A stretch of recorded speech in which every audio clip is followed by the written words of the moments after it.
Back to clean news UP. चलिए देखते हैं उत्तर प्रदेश की 25 फटाफट बड़ी खबरों को। इससे पहले आप न्यूज को कहां से देख रहे हैं हमें कमेंट में बताना बिल्कुल ना भूलें। साथ ही हमारे फेसबुक पेज को भी फॉलो करें। फेसबुक पेज का लिंक डिस्क्रिप्शन में दिया गया है।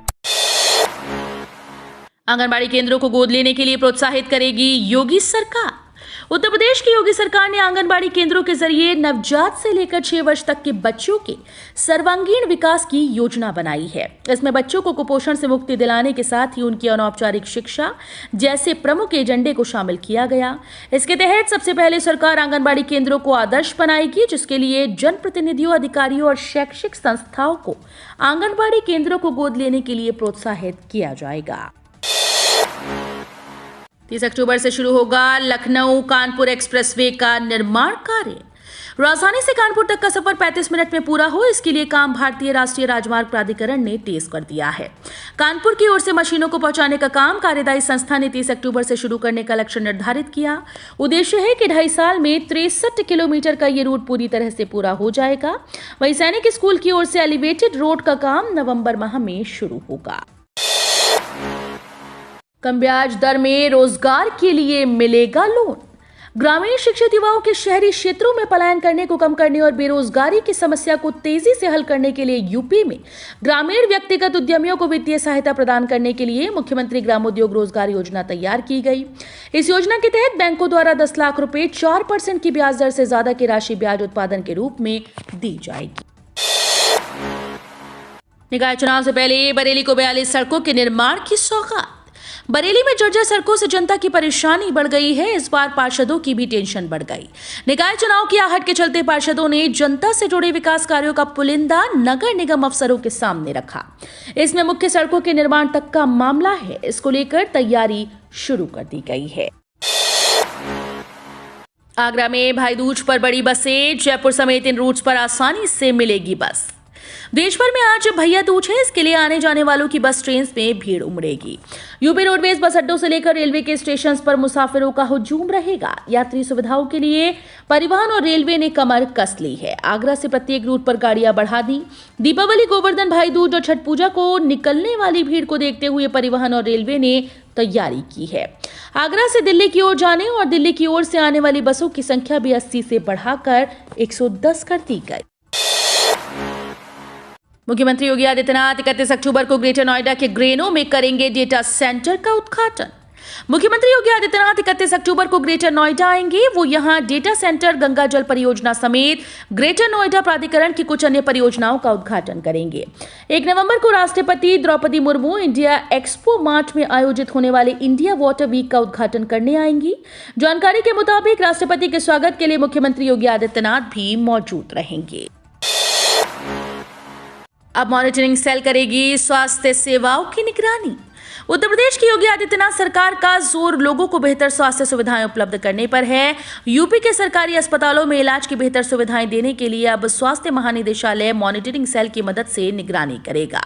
सभी जिलों के मुख्य चिकित्सा अधिकारियों को निर्देश दिए गए कि वो प्रतिदिन कम से कम 5 सामुदायिक स्वास्थ्य केंद्रों, प्राथमिक स्वास्थ्य केंद्रों और हेल्थ एंड वेलनेस सेंटर का औचक निरीक्षण करें। यूपी में निकाय चुनाव से पहले पुलिस विभाग में होंगे बम्पर तबादले। दीपावली पर सुरक्षा प्रबंधों की चुनौती पार करने के बाद अब उत्तर प्रदेश पुलिस के सामने नगरीय निकाय चुनाव को शांतिपूर्ण संपन्न कराने की जिम्मेदारी है। पुलिस विभाग ने इसे लेकर अपनी तैयारियां शुरू कर दी। निकाय चुनाव से पहले पुलिस अधिकारियों के तबादलों की भी तैयारी है। डीजीपी मुख्यालय में अधिकारियों के नामों की सूची तैयार की जा रही है। राकेश टिकैत ने भाकियू में लागू किया ड्रेस कोड। अब इस रंग के गमछे, टोपी और बिल्ला में नजर आएंगे कार्यकर्ता। किसानों के विभिन्न संगठनों के चलते भाकियू टिकैत ने अपनी पहचान अलग रखने के लिए ड्रेस कोड लागू कर दिया है। भाकियू के राष्ट्रीय प्रवक्ता चौधरी राकेश टिकैत के अनुसार कार्यकर्ता और पदाधिकारियों के लिए इसे अनिवार्य किया गया। सभी कार्यकर्ता अब हरा गमछा, हरी सफेद टोपी और संगठन का बिल्ला लगाएंगे। किसी भी कार्यक्रम अथवा धरना प्रदर्शन में इसी ड्रेस के साथ कार्यकर्ता शामिल होंगे। गंगोत्री धाम के कपाट शीतकाल के लिए बंद।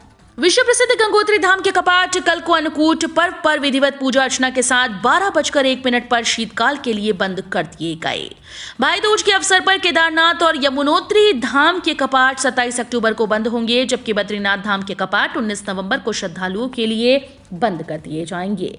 इसके बाद मां गंगा की उत्सव डोली शीतकालीन पड़ाव मुखी मठ के लिए रवाना हुई। डोली आज गुरुवार को मुखबा पहुंचेगी, जिसके बाद श्रद्धालु आगामी 6 माह तक मुखी मठ में ही मां गंगा के दर्शन कर सकेंगे। दिवाली और छठ के कारण ट्रेन में जबरदस्त भीड़। दिवाली, भाई दूज और 3 दिन बाद पड़ रहे छठ के कारण ट्रेन में भारी भीड़ है। लंबी दूरी की हर ट्रेन भरी हुई है। दिल्ली, मुंबई, अहमदाबाद, सूरत आदि महानगरों से यूपी आने वाली ट्रेन में भीड़ इस कदर है कि लोगों को चढ़ने और उतरने में भी भारी परेशानी का सामना करना पड़ रहा है। ऐसा ही नजारा बुधवार को वाराणसी में कैंट रेलवे स्टेशन के प्लेटफॉर्म नंबर 1 से दिखाई दिया। बुधवार दोपहर लोकमान्य तिलक टर्मिनस से जयनगर जा रही 11061 पवन एक्सप्रेस में दर्जनों यात्री रिजर्वेशन के बाद भी सवार नहीं हो पाए। भूमि पर कब्जा करने वालों की अब खैर नहीं, सीएम योगी ने दिया ये निर्देश। यूपी में जमीन पर कब्जा करने वालों की अब खैर नहीं होगी। मुख्यमंत्री योगी आदित्यनाथ ने भूमि पर कब्जा करने वालों के खिलाफ सख्त कार्रवाई करने के निर्देश दिए। उन्होंने अफसरों को निर्देश दिया कि भूमि कब्जाने में पेशेवरों को भूमाफिया चिन्हित कर सख्त कार्रवाई करें। साथ ही अफसरों से कहा कि भूमि विवाद के मामलों का शीघ्र निस्तारण किया जाए। इस दौरान फरियादियों की संतुष्टि को ध्यान दिया जाए। योगी ने ये निर्देश गोरखनाथ मंदिर में जनता दर्शन के दौरान दिए। स्पीड पकड़ेगा मेट्रो रेल प्रोजेक्ट, शहर में अब शुरू होगा जल्द काम। Uttar Pradesh metro rail corporation की टीम मेट्रो के कार्य की रफ्तार बढ़ाने जा रही है। सिकंदरा तिराहे से मेट्रो का काम शुरू करने की तैयारी है। एलिवेटेड ट्रैक का निर्माण डिवाइडर के ठीक ऊपर से किया जाएगा। इसके लिए नेशनल हाईवे 19 की दोनों तरफ की एक लेन पर बैरिकेडिंग की जाएगी।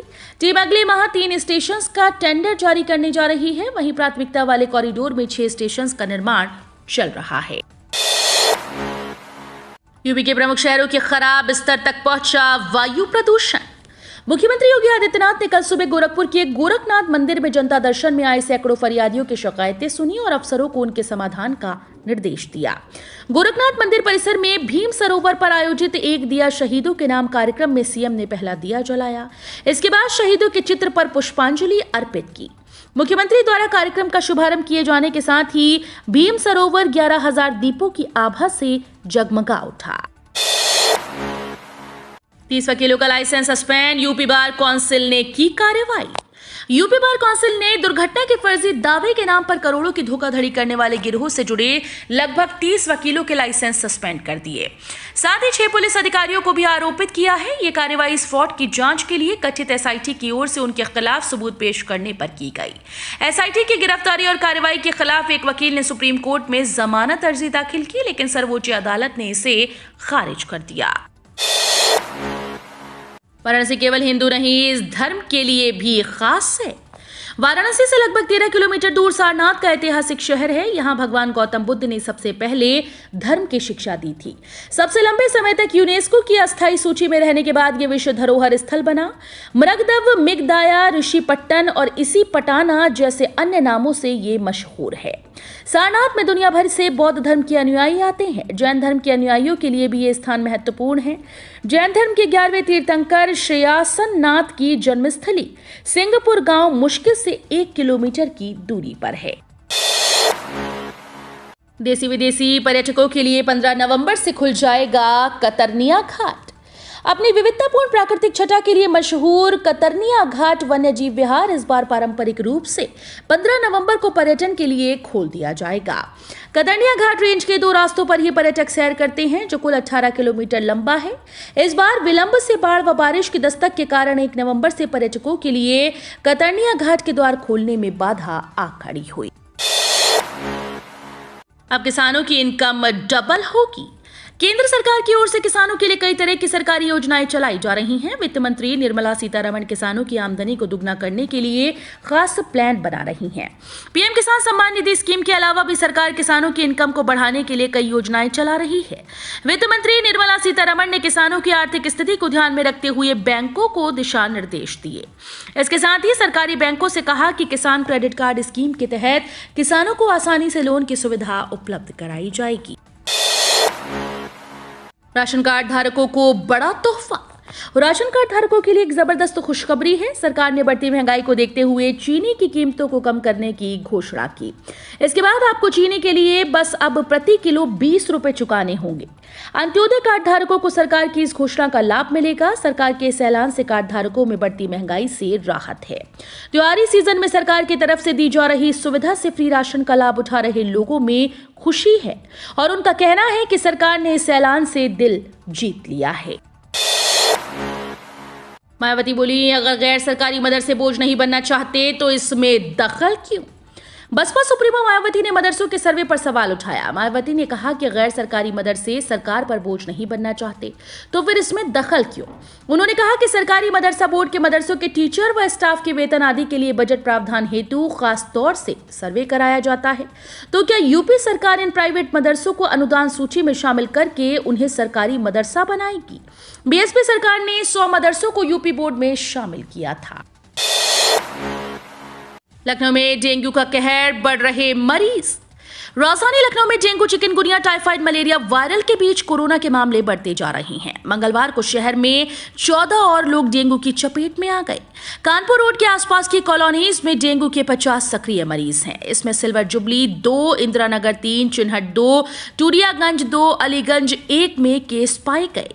लगभग 1321 घरों और आसपास मच्छर जनित स्थितियों का सर्वेक्षण किया गया।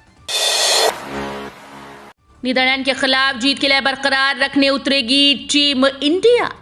वर्ल्ड कप 2022 में टीम इंडिया आज नीदरलैंड के खिलाफ अपने दूसरे मुकाबले के लिए उतरेगी। दोनों के बीच ये मुकाबला सिडनी क्रिकेट ग्राउंड में खेला जाएगा। इस मुकाबले से पहले भारत ने अपने पहले मुकाबले में पाकिस्तान को रोमांचक मुकाबले में मात दी।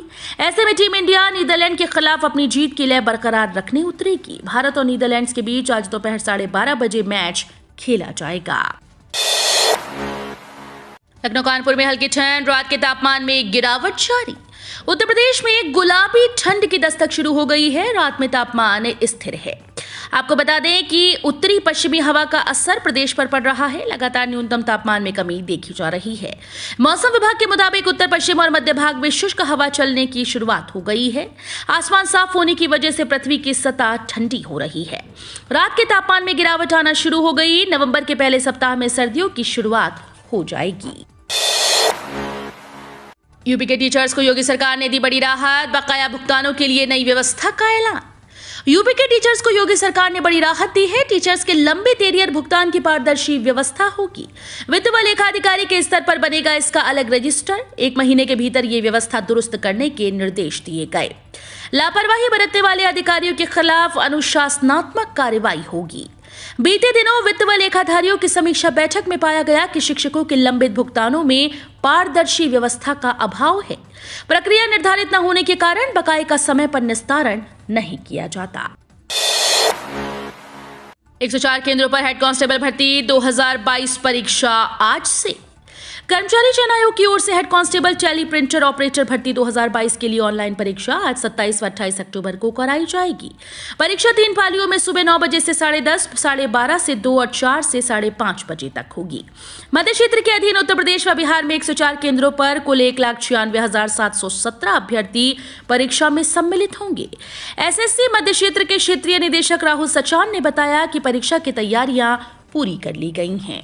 तो ये थी आज की 25 फटाफट बड़ी खबरें। अगर आपको न्यूज पसंद आई हो तो वीडियो को लाइक और शेयर जरूर करें। धन्यवाद।